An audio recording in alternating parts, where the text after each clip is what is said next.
আপনারা সবাই জানেন যে এই আগস্ট মাস স্বাধীনতার মাস আর অমৃতকাল চলছে, স্বাধীনতার অমৃতকাল।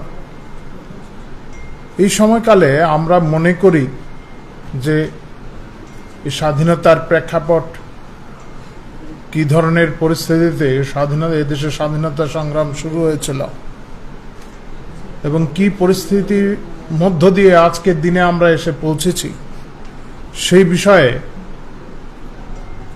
দেশবাসীর একটা সম্যক জ্ঞান থাকা প্রয়োজন। কারণ স্বাধীনোত্তর ভারতে যে নতুন প্রজন্ম এসে আমরা যারা জন্মগ্রহণ করেছি, আমরা সেই কালের পরিস্থিতি হয়তো আমরা দেখিনি। আমরা পুস্তকের মাধ্যমে সেগুলি জানতে পেরেছি, কিন্তু যে ইতিহাস আমাদের সামনে উপস্থাপন করা হয়েছে তার মধ্যে অনেক বিকৃতি ছিল। সঠিক ইতিহাস আমরা জানতে পারিনি। আমরা শুধু 200 বছর পরাধীন ছিলাম, ব্যাপারটা এরকম নয়। 1000 বছরেরও বেশি সময় ধরে আমরা পরাধীন ছিলাম, তারপর আমরা স্বাধীন হয়েছি, আমাদের স্বাধীনতা এসছে। এই স্বাধীনতার প্রাক লগ্নে যে সমস্ত ঘটনাগুলি ঘটেছে আপনারা সবাই জানেন।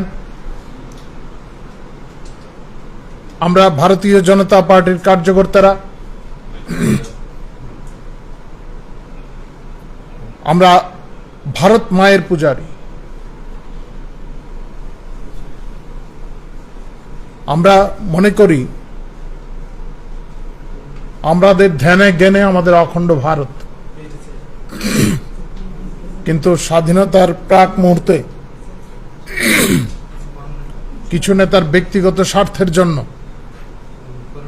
দেশ ভাগ হয়েছে। ইতিপূর্বেও এই অখণ্ড ভারত ভূখণ্ডে যেখানে ভারতীয় সংস্কৃতির বিপর্যয় ঘটেছে, সেই অংশ বিচ্ছিন্ন হয়ে গেছে।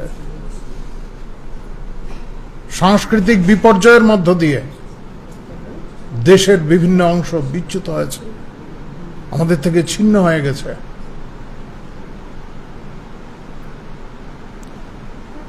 আমরা সেই সংস্কৃতিকে ধরে নিয়ে চলছি, কিন্তু স্বাধীনতার আগে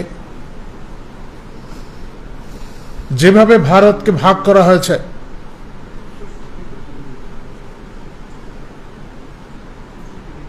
স্বার্থান্বেষীদের কারণে, সেই দিনটি আমরা ভুলতে পারি না। সেজন্য আমরা ভারতীয় জনতা পার্টির তরফ থেকে এবং সরকারিভাবেও এই দিনটি বিশেষভাবে স্মরণ করা হচ্ছে।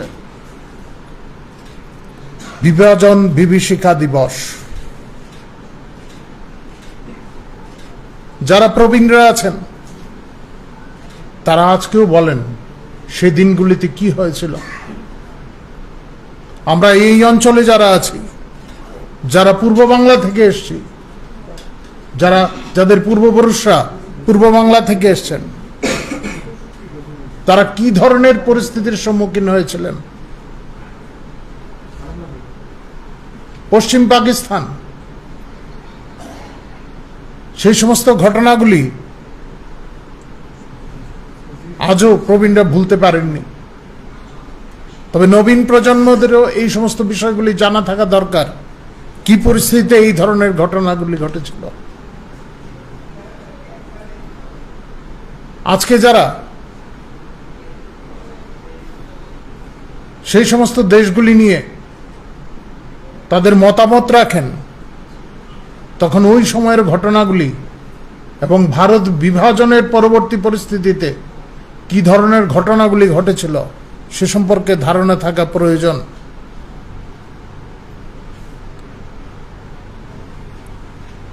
এই বিভাজনের ফলে যে হারে নির্যাতন হয়েছে, ওই সমস্ত অঞ্চলে বসবাসকারী সংখ্যালঘুদের উপর যে ধরনের নির্যাতন হয়েছে, হত্যালীলা সংগঠিত হয়েছে, তা কেউ স্বীকার করতে পারবে না। ইতিহাস চাপা দিয়ে রাখা যায় না। পাকিস্তানের প্রথম আইনমন্ত্রী যোগেন্দ্রনাথ মন্ডল তার পদত্যাগপত্রে যে সমস্ত ঘটনাগুলির উল্লেখ করেছিলেন, সেই সমস্ত বিষয়গুলি থেকে বোঝা যায় কি পরিস্থিতি তৈরি হয়েছিল সেখানে।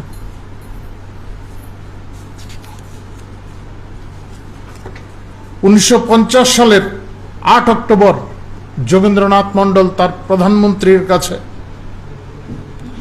লিয়াকত আলী খাঁ, পাকিস্তানের প্রধানমন্ত্রী, ওনার কাছে পদত্যাগপত্র পেশ করেছিলেন। আমাদের এই অঞ্চলে পূর্ব বাংলায় গোলাপগঞ্জের ঘটনা উনি উল্লেখ করেছেন তার চিঠিতে। 1949 সালে বরিশালের ঘটনা, হবিগঞ্জের ঘটনা, কি হারে কাতারে কাতারে লোক মারা গেছেন। মিথ্যা অপপ্রচার দিয়ে ঢাকাতে যে দাঙ্গা শুরু হয়েছিল,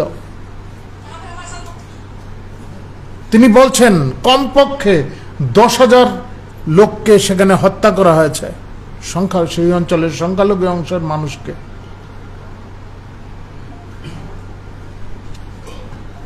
শুধুই যোগেন্দ্রনাথ মন্ডল নয়,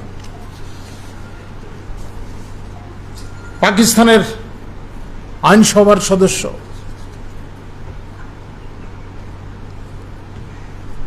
ভূপেন্দ্র কুমার দত্ত, তার লেখাতেও এই সমস্ত বিষয়ের উল্লেখ রয়েছে। পশ্চিম পাকিস্তানে হিন্দুদের উপর যে ধরনের অত্যাচার হয়েছে, অমানবিক অত্যাচার হয়েছে সেখানে, সেগুলির উল্লেখ তিনি করেছেন। তারা উভয়ই পরবর্তী সময়ে, তারা তো এক সময় পাকিস্তানের পক্ষে ছিলেন, মুসলিম লীগকে সমর্থন করেছিলেন, তারাও সে দেশে থাকতে পারেননি, ভারতে চলে এসছেন। ভারতেই তাদের জীবনের অবসান হয়েছে।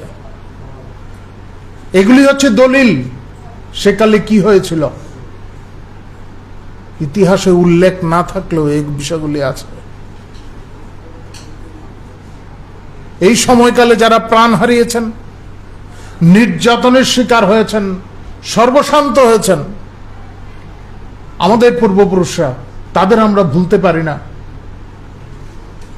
তাদের শ্রদ্ধা জানানো প্রয়োজন। আজকে এই ভারতীয় ভূখণ্ডে আমরা যারা আছি,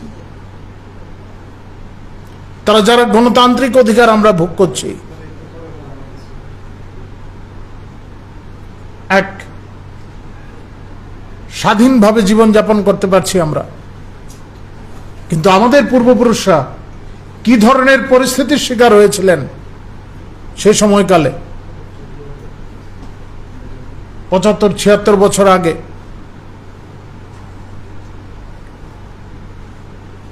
আমরা আমাদের পূর্বপুরুষদের ভুলতে পারি না। তাদের শ্রদ্ধা জানানো প্রয়োজন। যারা হিংসার বলি হয়েছেন, যারা সর্বশান্ত হয়েছেন,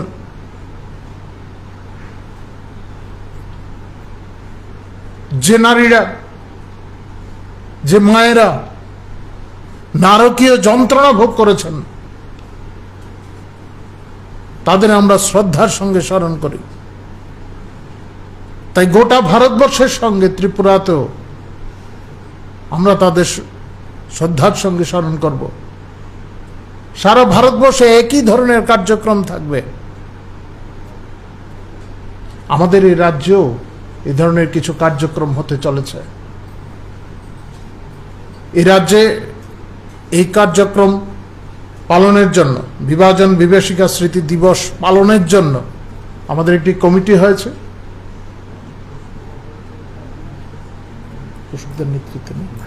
মাননীয় ডাক্তার অশোক সিনহার নেতৃত্বে এই কমিটি গঠিত হয়েছে।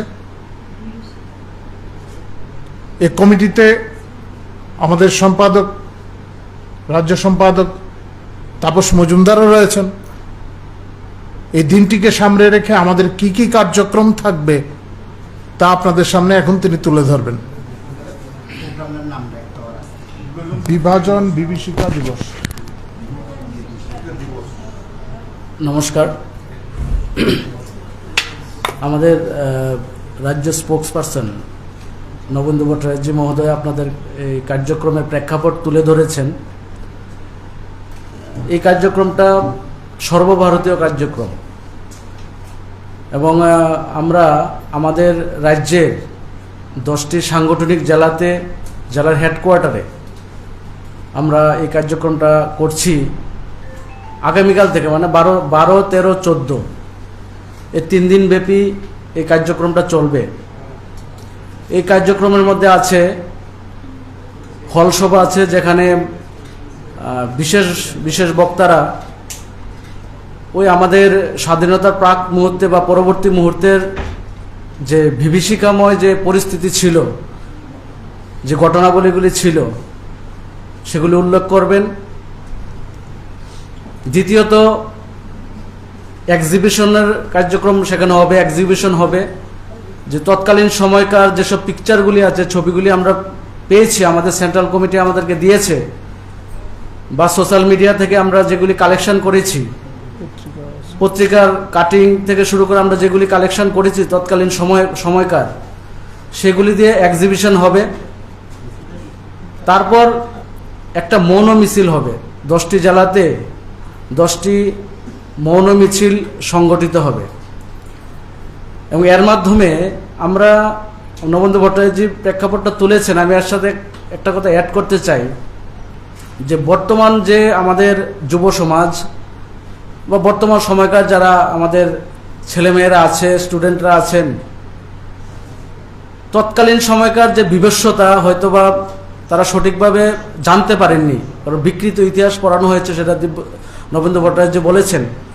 তো আমরা বিশেষ করে ছাত্র সমাজ এবং যুব সমাজকে আমরা অ্যাড করছি এই কার্যক্রমে, যাতে আমাদের পূর্বপুরুষরা যেরকম যন্ত্রণা এবং কষ্ট সহ্য করেছেন সেগুলি যাতে না ভুলে আমাদের নেক্সট জেনারেশন যাতে সেগুলি মনে রাখেন এবং আগামী দিন যাতে এরকম ধরনের আমরা পরিস্থিতি আমাদের তৈরি না হয়, এরকম পার্টিশন আমার দেশ যাতে ভাগ না হয়, যাতে করে আমরা সেই বিগত কষ্টগুলি আবার ভোগ করে এরকম পরিস্থিতি যাতে না তৈরি হয়, সেগুলির জন্য আমরা আমাদের যুব সমাজ এবং ছাত্র সমাজকে অ্যালার্ট করার জন্য, তাদেরকে জানানোর জন্য বিশেষ করে তাদেরকে আমরা আমাদের এই কার্যক্রমের সাথে তাদেরকে বিশেষভাবে আমরা যুক্ত করছি।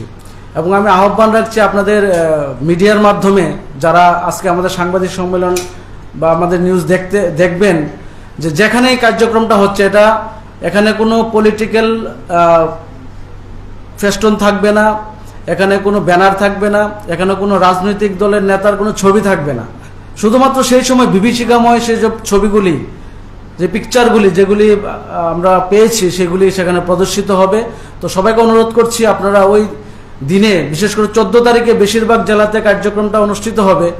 14 অগাস্ট 3টা বা 3:30 থেকে শুরু হবে কার্যক্রম। তো এই কার্যক্রমে আপনারা সবাই যুক্ত থাকবেন এবং আমি যারা সাংবাদিক বন্ধুরা আজকে উপস্থিত হয়েছেন, আমি অনুরোধ করব যে আপনাদের মাধ্যমে এই নিউজটা, এই খবরটা যাতে সমগ্র অংশের মানুষের কাছে পৌঁছায়, সেই অনুরোধটুকু আপনাদের কাছে রাখছি। ধন্যবাদ। আগরতলা মূল প্রোগ্রামটা হচ্ছে রবীন্দ্র ভবনে, যেখানে আমাদের রাজ্যের মাননীয় মুখ্যমন্ত্রী এবং আমাদের রাজ্যের মাননীয় রাজ্য সভাপতি উপস্থিত থাকবেন এবং সেই প্রোগ্রামটা 3:30 থেকে শুরু হবে। 14 তারিখ দুপুর 3:30 থেকে সেই কার্যক্রমটা শুরু হবে। 10টা আমাদের সাংগঠনিক জেলা আছে, 10টা সাংগঠনিক জেলার হেডকোয়ার্টারে কোনো কনফারেন্স হলে এই কার্যক্রমটা হবে, বা মিছিলও সংগঠিত হবে শহরের মধ্যে। 14 তারিখ পর্যন্ত, মানে স্বাধীনতা দিবসের আগের দিন পর্যন্ত এই কার্যক্রমটা চলবে। বিভাজনটা কার্যকর হয়েছিল তো 14 তারিখ পাকিস্তান গঠন।